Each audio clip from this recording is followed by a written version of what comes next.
like to talk about utilitarianism.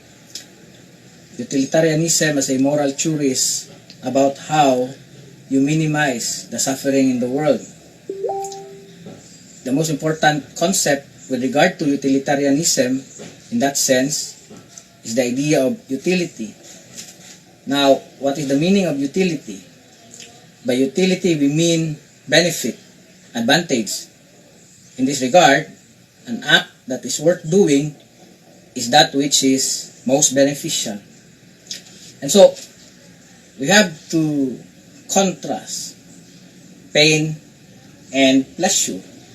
And what is on the part of the individual, in terms of his choices, what is most desirable as an end, as a goal, when he acts, is that which increases pleasure in this world.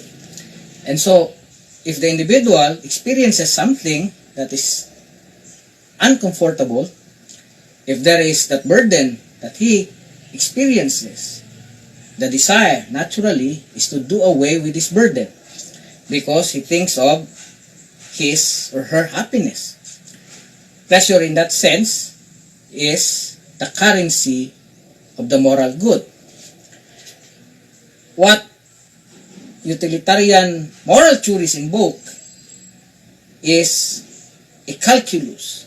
And so you have to weigh, you have to ground your act on the basis of how you measure pleasure as against the risk of experiencing pain. And so the choice in that respect will always have to be that which is most desirable on the part of the individual. Now, this is connected to what we call the lifeboat ethics. In a lifeboat, for instance, the capacity is only 25. There are 27 people. How do you make a moral choice? And so, it is in this respect that the rule of the majority is invoked. If you do not sacrifice 2 people, all 27 will die. If you need to do, from a utilitarian perspective, what is more desirable, it is expectedly, in terms of outcomes, the choice of saving 25 people. That means, therefore, that there will be 2 individuals who will have to be sacrificed in order to save the lives of the majority. Now, society is like that, because if you translate utilitarianism, it's about welfare. And so, well-being is something that is rooted to what we call as the good of the public. Now, what is this good of the public? It is about that which increases the welfare of people. And if we are to understand what this means, for instance, there is a proposal to implement a particular project. If a project affects, for instance, a particular segment of society. Now, to make a decision from a utilitarian end, a policy maker will have to ask the majority what they think is the right thing to do. If the majority so decides, then it will mean the sacrifice of some people.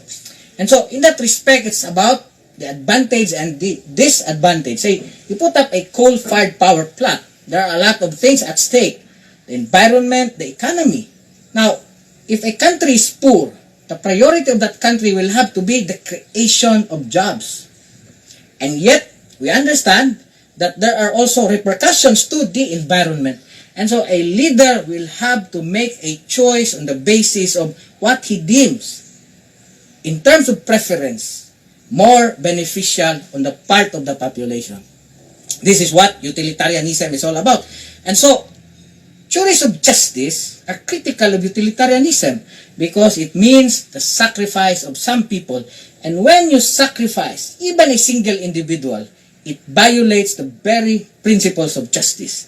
Insofar as justice does not allow that any single individual is to be sacrificed, even if that sacrifice is geared towards the benefit of the majority.